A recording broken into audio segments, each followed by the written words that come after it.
Hello students, myself Dipti Purija and today I am going to start with the first lesson of your English textbook.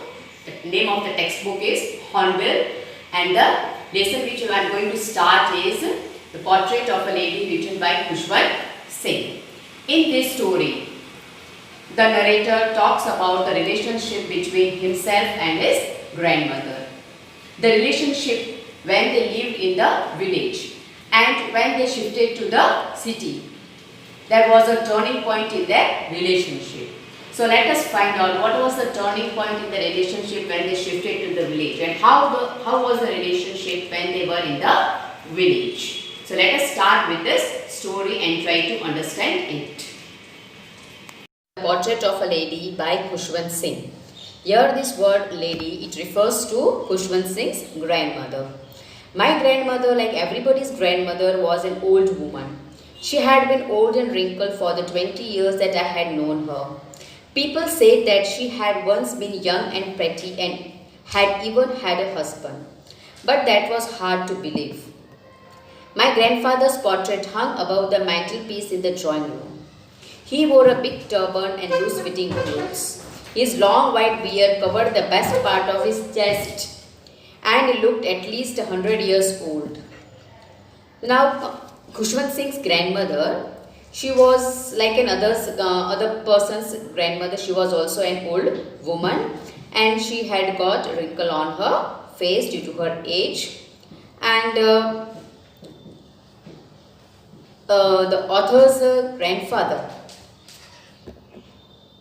portrait was hung above the mantelpiece in the drawing room. And from that picture, you can just come to know that how he looked. Grandfather had worn a big turban and he had worn loose-fitting clothes. He had a long white beard which reached his chest, and through his photo, he looked as if though he was 100 years old man. And from that photo, it didn't look that he was a person who had a wife and a children, but he looked too old, as if though he was having great many grandchildren. And compared to his grandmother looked quite young and pretty. The thought was almost revolting. She often told us of the game she used to play as a child. That seemed quite absurd and undignified on her part, and we treated it like the fables of the prophets she used to tell us. Now, the grandmother was pretty, as the people told that she was quite pretty and young during her days. The thought was almost revolting. This expression means that the idea was disgusting. And she often told us about the games she used to play during her childhood. Those games were absurd, means they were strange and undignified. Undignified, that means they were improper on her part. And whenever she used to tell about these games, these people, the author used to take this as the fables of the prophets. She used to tell them.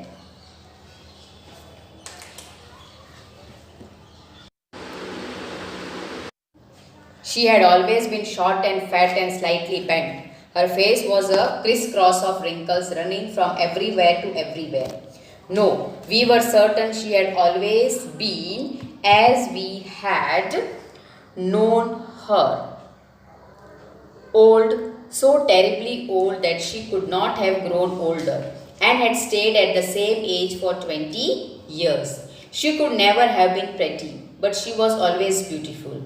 She hobbled about the house in spotless white with one hand resting on her waist to balance her stoop and the other telling the beads of her rosary. Her silver locks were scattered untidily over her pale, puckered face and her lips constantly moving in inaudible prayer. Yes, she was beautiful. She was like the winter landscape in the mountains, an expanse of pure white serenity, breathing peace and contentment. Now this paragraph tells about the physical appearance of the grandmother, that she was short and fat and she was slightly bent and she had got many wrinkles on her face, and she had stayed at the same age for the 20 years. The year the author had known her.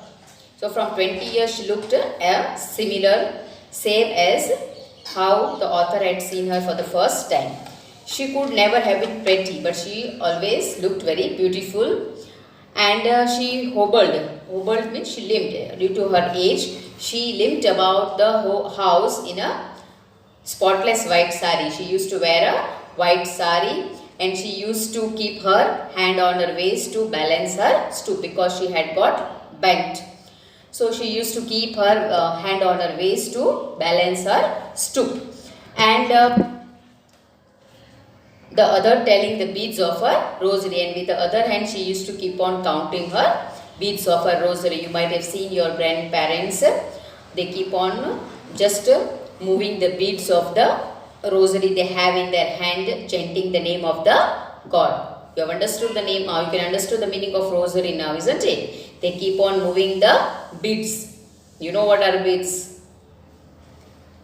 isn't it? So they keep on moving the beads and chanting the name of God. Now, and she had got silver locks. Locks means she had got grey hair which used to cover up her full head, and her lips constantly they kept on shivering and showing that she was saying some prayer in her mind. She was like the winter landscape in the mountains, an expanse of pure white serenity. Now here this expression, an expanse of pure white serenity, means she was having a peaceful look. From her look we can come to know that she was a very peaceful lady. She was not aggressive. She never used to scold the grandson. She was having a very peaceful look. So she was like the winter landscape in the mountains, means she was having a very peaceful look, and she had a very good quality of being peace, and she was always contented. So this was the physical appearance of the grandmother of Khushwant Singh. My grandmother and I were good friends. My parents left me with her when they went to live in the city, and we were constantly together. She used to wake me up in the morning and get me ready for school. She said a morning prayer in a monotonous song while she bathed and dressed me in the hope that I would listen and get to know it by heart. I listened because I loved her voice but never bothered to learn it. Then she would fetch my wooden slate which she had already washed and plastered with yellow chalk, a tiny earthen ink pot and a red pen, tie them all in a bundle and hand it to me. So, grandmother and Khushwant Singh both were very good friends, and Khushwant Singh's parents had left him with his grandmother to live in his parents had gone to live in the city, and so Khushwant Singh was constantly with his grandmother. The grandmother used to waking up in the morning and get ready for the school, and she used to say the morning prayer in a monotonous means a dull way. And while she bathed and dressed, the narrator used to listen to the story but never used to by heart the prayer. He never bothered to by heart the prayer. He loved the voice of the grandmother, so he used to listen very nicely to the prayer sung by the grandmother. Then the grandmother would get a wooden slate well washed and plastered with a yellow chalk, and then she used to bring an earthen ink pot and a red pen, and then she used to tie everything and give it to the narrator. And then after a breakfast of a thick stale chapati with a little butter and sugar spread on it, we went to school. She carried several stale chapatis with her for the village dogs. So after the breakfast of a thick stale chapati, in the breakfast what the narrator had, he had a thick stale chapati on which little butter and sugar was spread, and then while going to the school, the grandmother used to carry some stale chapatis to feed the village dogs. My grandmother always went to school with me because the school was attached to the temple. The priest taught us the alphabet and the morning prayer. while the children sat in the rows on either side of the veranda, singing the alphabet or the prayer in a chorus. My grandmother sat inside reading the scriptures. Now, grandmother, she used to go to leave the narrator to school, and she used to go there as the school was just attached to the temple. So she used to go there and sit outside till the author said the till the author was studying over there, and she used to sit outside and read the scriptures. When we had both finished, we would walk back together. This time the village dogs would meet us at the temple door. They followed us to our home, growling and fighting with each other for the chapatis through to them. And while they were returning back from the school, also the dogs were following them because they had already thrown some chapati to them while going to school.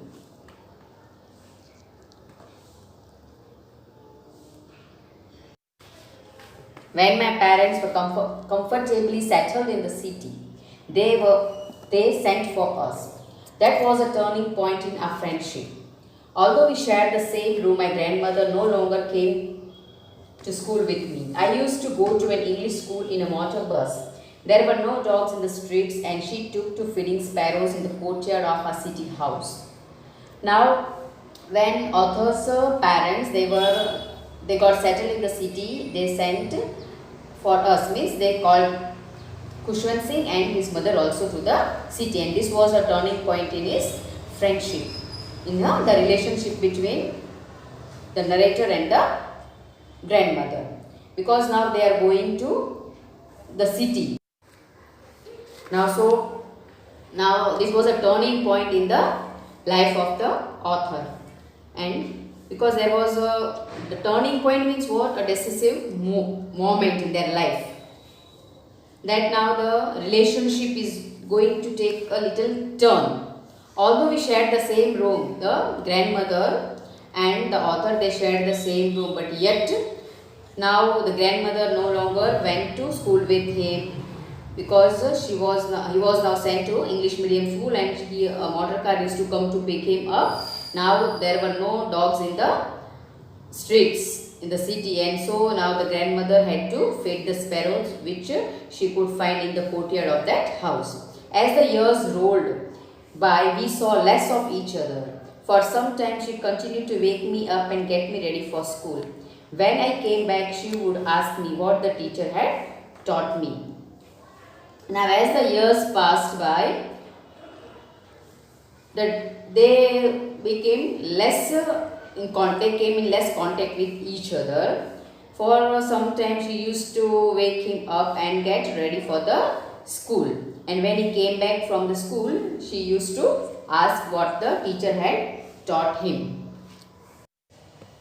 I would tell her English words and little things of Western science and learning, the law of gravity, Archimedes' principle, the world being round, etc.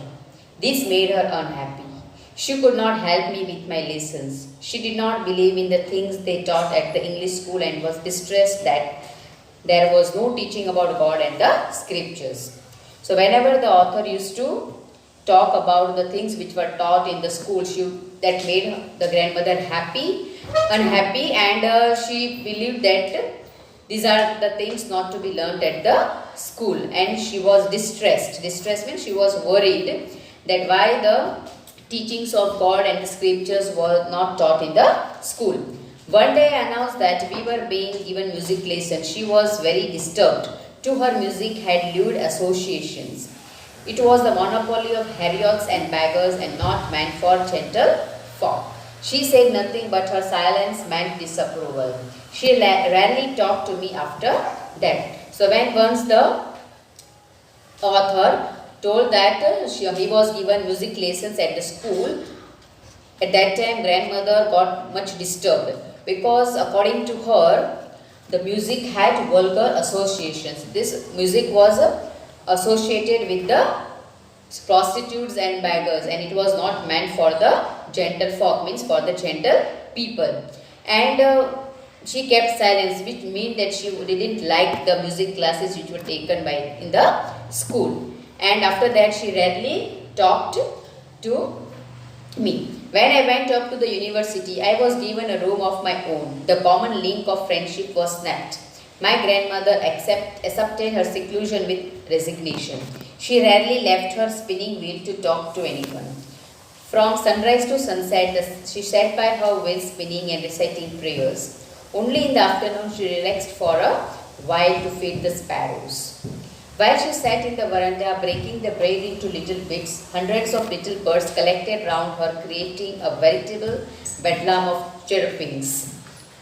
Some came and perched on her legs, others on her shoulders, some even sat on her head. She smiled, but she never shooed them away. It used to be the happiest half hour of the day for her. Now, when the author went to the university, he was given a separate room. So now there was a little seclusion, means they were being separated from each other, the grandmother and the author. And the grandmother, she accepted this seclusion with resignation. So means she accepted this isolation without any hesitation. Means now there was no other alternate to be isolated, means to be alone. She rarely left her spinning wheel to talk to anyone. Now she had her spinning wheel. She used to sit beside her spinning wheel and she used to recite her prayers. And then only in the afternoon she used to get relaxed for a while to feed the sparrows. And while feeding the sparrows, she used to break the bread into little bits and used to give to the hundreds of little birds which got collected in the veranda. A veritable bedlam of chirpings. That means these are the noise made by the twittering of the birds. Sound made by the birds. Some of the sparrows, they came and sat on her legs, some on her shoulders, and even some on the head. And she used to just give a smile and have a mock scolding. And she would scold them in fun, but she never used to shoo them away, means to send them away from her. It used to be the happiest half hour of the day for her, and this was the happiest moment she used to spend with the sparrows. So in this way she used to spend her time when the author was away. When I decided to go abroad for further studies, I was sure my grandmother would be upset. I would be away for 5 years, and at her age one could never tell. But my grandmother could. She was not even sentimental. She came to leave me at the railway station but did not talk or show any emotion. Her lips moved in prayer. Her mind was lost in prayer. Her fingers were busy telling the beads of her rosary. Silently she kissed my forehead, and when I left I cherished the moist imprint as perhaps the last sign of physical contact between us. So then the author, he decided to go abroad for the further studies, and his grandmother just went to leave him at the railway station. She didn't talk to him nor she showed any emotion. She just kissed her forehead, and that moist imprint which was left by the kiss given by the grandmother was not wiped by the narrator. He wanted that moist imprint on her forehead because he thought that it was the last time he was meeting the grandmother, because because of her age he thought that he would not meet her after 5 years. When he would come back, maybe she would be alive or not. But that was not so. After 5 years, I came back home and was met by her at the station. She did not look a day older. She still had no time for words, and while she clasped me in her arms, I could hear her reciting her prayers. Even on the first day of my arrival, her happiest moments were with her sparrows, whom she fed longer and with frivolous rebukes. In the evening, a change came over her. She did not pray. She collected the women of neighborhood, got an old drum and started to sing. Now, after 5 years, when the author, he came back home and he met the grandmother. She did not look a day older. According to others, she was the same.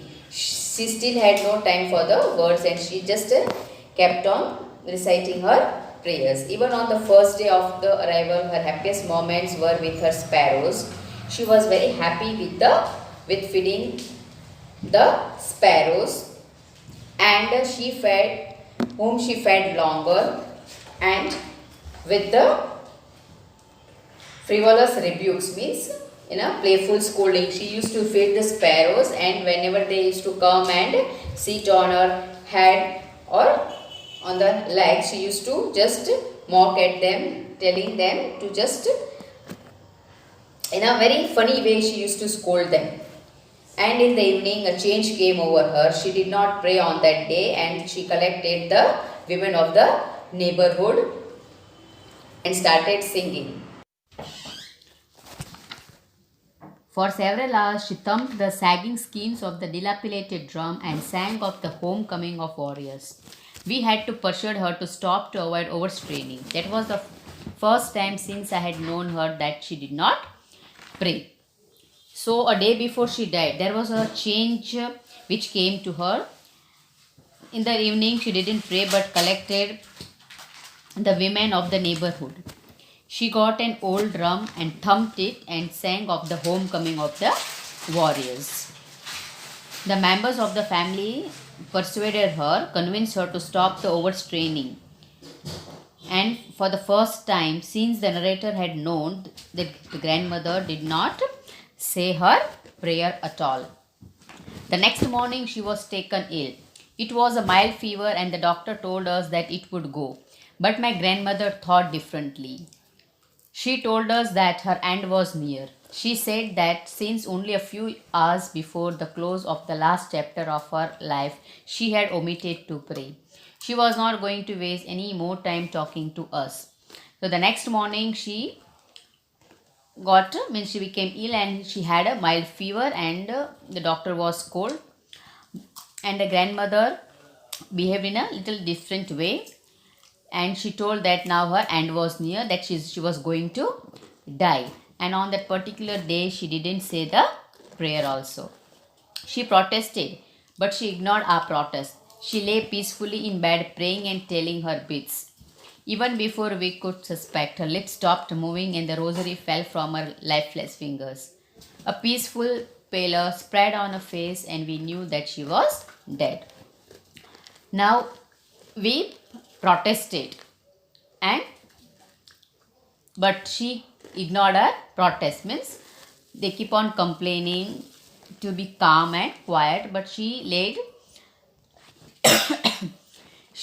peacefully in the bed and telling her, means counting her beads, chanting the name of the God. Now she laid in her bed peacefully praying on her rosary.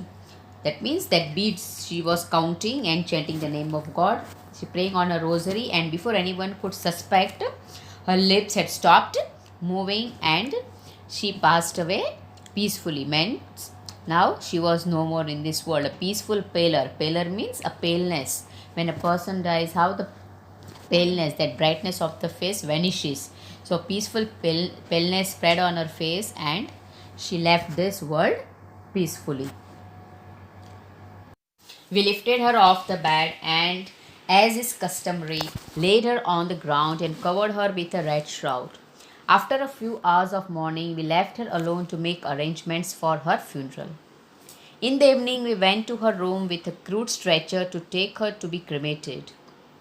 The sun was setting and had lit her room and veranda with a blaze of golden light. We stopped halfway in the courtyard. All over the veranda and in her room, right up to where she lay dead and stiff, wrapped in the red shroud.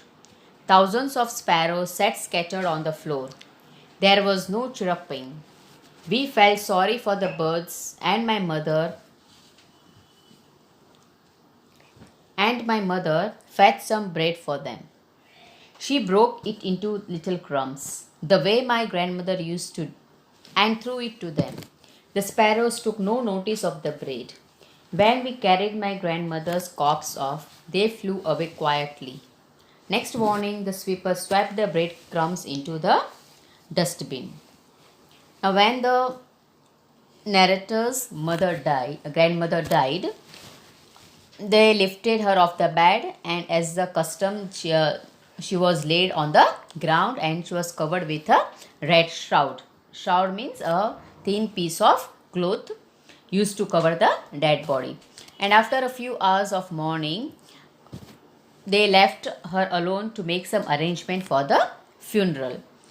You know that after a person dies, the funeral function is performed. So they just left the dead body and they went to arrange for the funeral process. In the evening, they went to her room with a crude stretcher. It is a wooden stretcher which is on which a dead body is laid to be cremated. And the sun was setting and had lit the room, and the veranda was with a blaze of golden light, because you can see the sun setting and you can see the rays of the sun which were falling on the veranda. They stopped half the way in the courtyard and all over the veranda and in a room right up to where she lay dead and stiff wrapped in the red shrouds. Thousands of sparrows sat scattered on the floor. Where her body was lying there, thousands of sparrows had come together in a large number and they sat near her dead body. But they didn't chop. They just sat there quietly. Very silent, means quietly they sat near the dead body. And when the narrator's mother brought some bread and she broke it into little crumbs, little pieces, but the sparrows didn't touch the crumbs. They just sat near the dead body. And when the grandmother's body was taken for cremation, they flew away quietly from there. And the next morning, when we carried my grandmother's corpse off, they flew away quietly. Means with the next morning, and when the dead body was taken for the cremation, these sparrows, they just sat there quietly. And the next morning, the crumbs, they were swept away by the sweeper. That means the sparrows, they didn't eat any piece of bread, just to show that they mourned on the death of their beloved friend. Now the grandmother had become the friend of the sparrows too. So to show their sadness towards the death of the grandmother, they didn't eat the crumbs which were thrown. They just sat near the dead body quietly, and without eating the crumbs, they just flew away from there. So here we end with this lesson. I hope you have understood the lesson. The lesson is about the relationship between the author and his grandmother, and how the relationship just takes a turn when they move to the city, and how the grandmother and the author, they get little bit separated. Their relationship takes a turning point. It had a turning point in their life. So here we end with this lesson, and we'll be meeting in the next session with a new lesson. Till then, goodbye.